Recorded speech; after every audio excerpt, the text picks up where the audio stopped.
തീർച്ചയായും വളരെ നന്ദി ശ്രീ അഡ്വക്കേറ്റ് ജയശങ്കർ ഞങ്ങളോട് പ്രതികരിച്ചതിന്. ഇപ്പോൾ ബി.ജെ.പി നേതാവ് പാലക്കാട്ടെ ബി.ജെ.പി നേതാവ് പ്രശാന്ത് ശിവൻ നമുക്കൊപ്പം ചേരുന്നു. ശ്രീ പ്രശാന്ത് ശിവൻ, പാലക്കാട് കാലുകുത്തിക്കാൻ അനുവദിക്കില്ല രാഹുൽ മാങ്കൂട്ടത്തിൽ എന്ന് പറഞ്ഞത് അവിടുത്തെ ബി.ജെ.പി നേതൃത്വമാണ്, താങ്കൾ അടക്കമുള്ളവരാണ്. ഇപ്പോൾ ഇതാ പാർട്ടി സസ്പെൻഡ് ചെയ്തിരിക്കുന്നു രാഹുൽ മാങ്കൂട്ടത്തിൽ എന്നുള്ള വിവരമാണ് പുറത്തുവരുന്നത്. ഇത് കണ്ണിൽ പൊടിയുള്ള നടപടിയാണോ? എങ്ങനെയാണ് ബി.ജെ.പി ഇതിനെ നോക്കിക്കാണുന്നത്?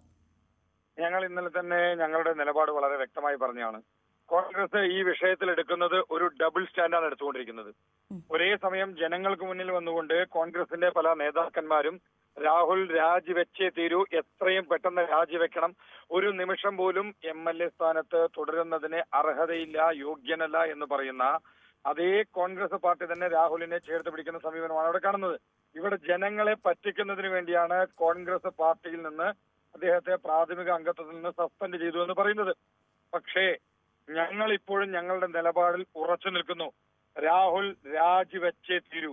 രാഹുൽ മാങ്കൂട്ടത്തിൽ MLA സ്ഥാനത്ത് തുടരുന്നതിന് ഒരു നിമിഷം പോലും അദ്ദേഹം അർഹനല്ല എന്നത് തന്നെയാണ് ബി.ജെ.പിയുടെ സ്റ്റാൻഡ്. അദ്ദേഹം രാജിവെക്കുന്നത് വരെ ബി.ജെ.പിയുടെ സമരങ്ങളുമായി പാർട്ടി അതിശക്തമായി മുന്നോട്ട് പോവുക തന്നെ ചെയ്യും. ഇതാണ് ബി.ജെ.പിയുടെ നിലപാട്. ഇവിടെ നോക്കൂ, ഏതെങ്കിലും തരത്തിൽ കോൺഗ്രസ് ഭയക്കുന്നുണ്ടോ ഒരു ഉപതെരഞ്ഞെടുപ്പിനെ എന്നാണോ മനസ്സിലാക്കുന്നത്? കാരണം ഇനി 9 മാസം മാത്രമേ ബാക്കിയുള്ളൂ. എങ്കിൽ പോലും തെരഞ്ഞെടുപ്പ് കമ്മീഷൻ ഇടപെട്ടൊരു ഉപതെരഞ്ഞെടുപ്പ് രാഹുൽ മാങ്കൂട്ടത്തിൽ രാജിവെച്ചാൽ ഉണ്ടാകും. അങ്ങനെ രാജിവെച്ച് ഒരു ഉപതെരഞ്ഞെടുപ്പ് വരികയാണെങ്കിൽ സ്വാഭാവികമായും ബി.ജെ.പിക്ക് അവിടെ മുൻതൂക്കം ഉണ്ടാകും എന്നൊരു ഭയം കോൺഗ്രസിനുണ്ടോ? അതാണോ ഒരു സസ്പെൻഷനിലേക്ക് ഒതുങ്ങിയെന്നാണോ താങ്കൾ കരുതുന്നത്? താങ്കളുടെ പ്രതികരണം എന്താണ്? കോൺഗ്രസ് പാർട്ടിയെ സംബന്ധിച്ചിടത്തോളം അവരെന്നും വോട്ട് ബാങ്ക് പൊളിറ്റിക്സും മാത്രം ലക്ഷ്യം വെച്ച് പ്രവർത്തിക്കുന്ന ആളുകളാണ്. കോൺഗ്രസ് പാർട്ടിയുടെ നേതാക്കന്മാർക്കും കോൺഗ്രസ് പാർട്ടിക്കും ഇലക്ഷൻ വിജയിക്കുക എന്നതിൽ കവിഞ്ഞ് മറ്റ് ചിന്തകളൊന്നുമില്ല.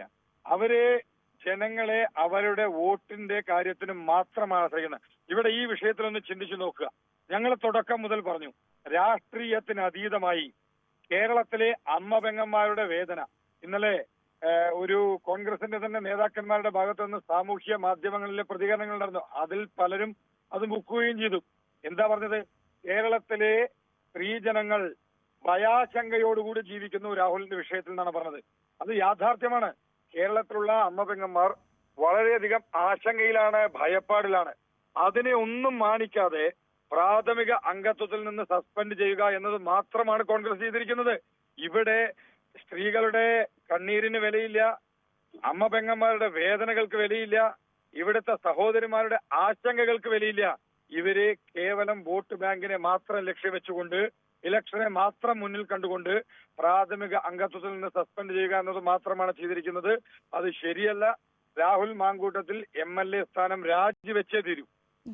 പ്രതിഷേധവുമായി മുന്നോട്ട് പോകാൻ തന്നെയാണോ ബി.ജെ.പിയുടെ തീരുമാനം? ഞങ്ങളുടെ നിലപാട് വളരെ കൃത്യമായി പറഞ്ഞല്ലോ. രാഹുൽ മാങ്കൂട്ടത്തിൽ MLA സ്ഥാനം രാജിവെക്കുന്നത് വരെ ശക്തമായ പ്രതിഷേധങ്ങളുമായി ഭാരതീയ ജനതാ പാർട്ടിയുടെ പ്രവർത്തകരും അതിശക്തമായ പ്രതിഷേധങ്ങളുമായി ഈ തെരുവിൽ തന്നെ ഉണ്ടാവും. തീർച്ചയായും വളരെ നന്ദി ശ്രീ പ്രശാന്ത് ശിവൻ ഞങ്ങളോട് പ്രതികരിച്ചതിന്. വീണ്ടും ഡാൻ കുര്യനിലേക്ക് തന്നെ പോവുകയാണ്. ഡാൻ, നമ്മൾ ഇപ്പോൾ ഇതാ ഈ പ്രതിപക്ഷമടക്കം ബി.ജെ.പിയും ഒപ്പം നേരത്തെ നമ്മളോട് പ്രതികരിച്ച രാഷ്ട്രീയ നിരീക്ഷകനടക്കം പറയുന്നു ഇത് ജനങ്ങളുടെ കണ്ണിൽ പൊടിയിടാനുള്ള നടപടിയാണ് കോൺഗ്രസ് ഇപ്പോൾ കാണിച്ചതെന്നാണ്. അങ്ങനെ തന്നെയാണോ പുറത്തു വരുന്ന ആക്ഷേപങ്ങൾ, അധിക്ഷേപങ്ങളൊക്കെ? ഡാൻ,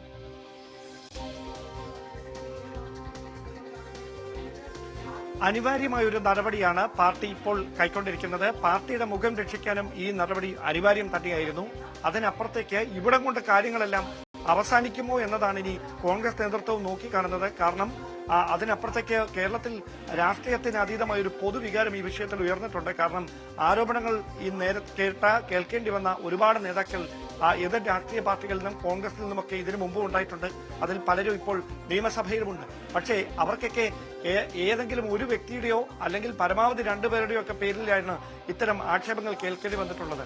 അതിനപ്പുറത്തേക്ക് ഇങ്ങനെ മൾട്ടിപ്പിൾ ഓഫ് പേഴ്സൺസ് ഒരുപോലെ ഈ ആരോപണങ്ങൾ ഉന്നയിച്ചുകൊണ്ട് രംഗത്തെത്തുന്ന ഒരു സാഹചര്യം വരുമ്പോൾ അവിടെ രാഷ്ട്രീയത്തിന് അതീതമായി രാഹുലിനെതിരെ ഒരു പൊതുവികാരം രൂപപ്പെട്ടു എന്ന് വേണം പറയാൻ. അവിടെയാണ് നിയമപരമായി ഒരു പരാതികളും ഒരു പോലീസ് സ്റ്റേഷനുകളിലും രജിസ്റ്റർ ചെയ്യപ്പെട്ടിട്ടില്ല എങ്കിലും അങ്ങനെ ഒരു നീക്കത്തിലേക്ക് കടക്കാൻ കോൺഗ്രസ് നേതൃത്വം നിർബന്ധിതമായത് പുറത്തുവരുന്ന പരാതികളുടെ വിവരങ്ങളുടെ ഗൗരവം കണക്കിലെടുത്തുകൊണ്ട് തന്നെയാണ്. അത് ഈ സസ്പെൻഷൻ കൊണ്ട് മാത്രം ഒതുങ്ങുമോ അതോ അതിനപ്പുറത്തേക്ക് ഇനിയും കടുത്ത നടപടിയിലേക്ക് കടക്കാൻ കോൺഗ്രസ് നേതൃത്വം നിർബന്ധിതമാകുമോ എന്നത് മാത്രമാണ് ഇനി വ്യക്തത കൈവരാനുള്ളത്. ആ വിഷയങ്ങളിലടക്കം കൃത്യമായി പാർട്ടി നേതൃത്വം ഗൗരവത്തോടെ കാര്യങ്ങൾ നോക്കിക്കാണുകയാണ്. അതിനിടയിലാണ് രാഹുൽ മാങ്കൂട്ടത്തിനെ വെട്ടിലാക്കിക്കൊണ്ട് രാഹുലിന്റെ തന്നെ ഭാഗമായിട്ടുള്ള സൈബർ ഗ്രൂപ്പുകളിൽ നിന്ന് വലിയ തരത്തിലുള്ള സൈബർ ആക്രമണത്തിന് കോൺഗ്രസിലെ വനിതാ നേതാക്കൾ ഉമാ തോമസ് MLA ഉൾപ്പെടെയുള്ളവർ ഇരയായിക്കൊണ്ടിരിക്കുന്നത്. ഇന്നലെ രാത്രി മുതൽ തുടങ്ങിയ ഈ സൈബർ ആക്രമണത്തിൽ കോൺഗ്രസിലെ മുതിർന്ന നേതാക്കളടക്കം ഒരുപോലെ അമർഷത്തിലാണ്. KC വേണുഗോപാലിനെയും അദ്ദേഹത്തിന്റെ ഭാര്യയെയും അതോടൊപ്പം പ്രതിപക്ഷ നേതാവ് VD സതീശനെയും രമേശ് ചെന്നിത്തലയെയും ഉൾപ്പെടെ അധിക്ഷേപിച്ചുകൊണ്ടുള്ള സൈബർ ആക്രമണങ്ങളാണ് വ്യാപകമായി നടന്നുകൊണ്ടിരിക്കുന്നത്. അതിനെതിരെയാണ് ഒരു പൊതുവികാരം മുതിർന്ന നേതാക്കളുടെ ഭാഗത്തുനിന്ന് വരുന്ന അല്പസമയത്തിനകം K മുരളീധരൻ മാധ്യമങ്ങളെ കാണും. അദ്ദേഹത്തിന്റെ വസതിയിൽ നടപടി ഉറപ്പുവരുത്തി എന്ന് ഉറപ്പാക്കിയതിനു ശേഷം K മുരളീധരൻ കടുത്ത നടപടി ഉണ്ടാകുമെന്ന് ഇന്നലെ മാധ്യമങ്ങളോട് പ്രതികരിച്ച VK സനോജ് നമുക്കൊപ്പം ചേർന്നു. ഡാൻ, ഞാൻ തിരിച്ചെത്താം. ഇപ്പോൾ ശ്രീ VK സനോജ്, കോൺഗ്രസിൽ നിന്ന് സസ്പെൻഡ് ചെയ്തിരിക്കുകയാണ് രാഹുൽ മാങ്കൂട്ടത്തിൽ എന്നതിൽ ഏറ്റവും പുതിയ വിവരമാണ് ഇപ്പോൾ പുറത്തുവരുന്നത്. കോൺഗ്രസിന്റെ പ്രാഥമിക അംഗത്വത്തിൽ നിന്നാണ് സസ്പെൻഡ് ചെയ്തത്. അംഗീകരിക്കുന്നുണ്ടോ? അല്ല, കോൺഗ്രസിന്റെ അംഗത്വത്തിന്റെ സസ്പെൻഡ് ചെയ്യുന്നതൊക്കെ അവരുടെ സംഘടനാപരമായിട്ട കാര്യമാണ്. ഇവിടെ പ്രധാനപ്പെട്ട പ്രശ്നം MLA ആയിട്ട് ഇത്രയും ആഭാസത്തരം ചെയ്തിട്ടുള്ള, ഇത്രയും പെൺകുട്ടികളോട് അങ്ങേയറ്റം മോശമായ നിലയിൽ പെരുമാറിയിട്ടുള്ള, ഗർഭചിത്രം നടത്തിയിട്ടില്ലെങ്കിൽ കൊന്നുകളയുമെന്ന് ഭീഷണിപ്പെടുത്തിയിട്ടുള്ള ഒരാൾ MLA ആയി തുടരുന്നു എന്നുള്ളതാണ്. അതുകൊണ്ട് തങ്ങൾക്ക് ഇങ്ങനൊരു MLA ആവശ്യമില്ല എന്ന് ഈ യൂത്ത് കോൺഗ്രസിന്റെ ഭാഗമായി നിൽക്കുന്ന ആളുകൾ മാത്രമല്ലല്ലോ, എല്ലാ വിഭാഗം ആളുകളും പറഞ്ഞുകൊണ്ടിരിക്കുകയാണ്. കോൺഗ്രസിന് വേണ്ടി വോട്ട് ചെയ്ത് പ്രവർത്തിച്ച അമ്മമാരും സഹോദരിമാരുമെല്ലാം ആ മണ്ഡലത്തിൽ ഇയാളെ ആവശ്യമില്ല എന്ന് പറഞ്ഞു കഴിഞ്ഞു. ഉമാ തോമസിനെ പോലെയുള്ള MLA മാർ, വനിതാ MLA മാർ പറഞ്ഞു കഴിഞ്ഞു. മുതിർന്ന കോൺഗ്രസ് നേതാക്കന്മാർ പറയുന്നുണ്ട്. പക്ഷെ അതിനെല്ലാം മറികടന്നിട്ട് ഇങ്ങനൊരു തീരുമാനമെടുത്ത് ജനങ്ങളുടെ കണ്ണിൽ പൊടിയിട്ട് തടി തപ്പാമെന്ന് കരുതേണ്ടതില്ല. ഇങ്ങനൊരു MLA പാലക്കാട് ജനങ്ങൾക്ക് ആവശ്യമില്ല. കോൺഗ്രസ് പാർട്ടി സസ്പെൻഡ് ചെയ്യോ ഇല്ല എന്നൊന്നും നമ്മുടെ വിഷയമല്ല. അതെല്ലാം അവരുടെ സംഘടനാപരമായിട്ടുള്ള കാര്യമാണ്. ജനങ്ങളുടെ മുമ്പിൽ MLA ആയി തുടരാനുള്ള അർഹത അയാൾക്കില്ല. തീർച്ചയായും വളരെ നന്ദി ശ്രീ VK സനോജ് ഞങ്ങളോട് പ്രതികരിച്ചതിന്. വീണ്ടും ഡാൻ കുര്യനിലേക്ക് തന്നെ പോവുകയാണ്. ഏറ്റവും പ്രധാനപ്പെട്ട വാർത്തയാണ് ഇപ്പോൾ പുറത്തു വരുന്നത്. രാഹുൽ മാങ്കൂട്ടത്തിനെ സസ്പെൻഡ് ചെയ്തിരിക്കുന്നു പാർട്ടി. മുഖം രക്ഷിക്കാനുള്ള നടപടിയായിട്ടാണ് ഇതിനെ വിലയിരുത്തേണ്ടത്. കാരണം പ്രാഥമിക അംഗത്വത്തിൽ നിന്ന് രാഹുലിനെ പുറത്താക്കിയിരിക്കുന്നു. നമുക്കറിയാം, ഇന്നലെ വരെ സംഘടനയ്ക്ക്, യൂത്ത് കോൺഗ്രസിന് അഭികാമ്യനല്ലാത്ത ഒരാളായിരുന്നു രാഹുൽ മാങ്കൂട്ടത്തിൽ. ഇന്നിപ്പോൾ ഇതാ പാർട്ടിയിൽ നിന്ന് പോലും അദ്ദേഹത്തെ സസ്പെൻഡ് ചെയ്തിരിക്കുന്ന സാഹചര്യമുണ്ട്.